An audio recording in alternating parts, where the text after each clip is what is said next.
What's your take on career pathing in the multifamily maintenance industry? And how can organizations define and nurture career progression for their teams to retain great talent that they've invested into?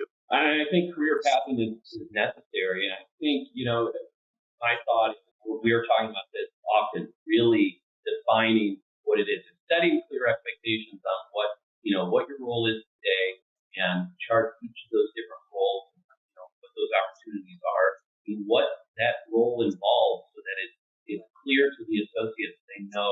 They know what's ahead of them and what they need to be doing to be ready. Because I think that there's First of all, I think that there's a lot of people who say, "Hey, listen, I've been here the longest. I should be the guy who's next in line for the promotion." And that's not necessarily true. And you have to be clear. You have to be clear to them on why, right? And that doesn't need to be such a difficult conversation. It should be a clear and honest conversation and say, "Hey, listen, here's what we look for in that position. Are you doing those things? Like, here's what's expected in your position." And we have created these job profiles for every role within the maintenance department, starting with a porter, groundskeeper, all the way up to regional maintenance manager or director of facilities, and outlining exactly, what's involved in that job role. And not only the job description, but in more detail, here's what you should be doing. So when you're talking with associates and giving that feedback, say, okay, here's where you are today. Are you doing all of these things? Are you executing all of these things? And it gives them kind of like the litmus test for them to look at and be like, hey, let me be honest with myself. Am I doing all these things? And if I'm not, well, then maybe I'm not ready to go to the next level.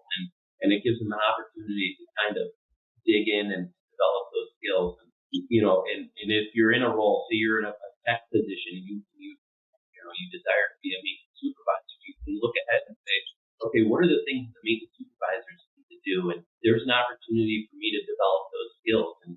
And it just gives, it creates a clear path for them to see, and it just makes it makes it more attainable, and it's a clearer picture of what's necessary. So then, when you post a position and someone says, hey, I'd like to apply, and they may be a very good tech or supervisor, whatever role they're in now, it makes that conversation easier on why they're not the right candidate for that promotion at that time. You can say, okay, here's what we need. Here's where you are today. Let's get you there. I think career pathing is very, very, very important, especially today where we focus on retaining. Retaining the people we have is so important to every organization. And how you do this, very important ways to retain those associates and develop them, continue to develop them to the next level.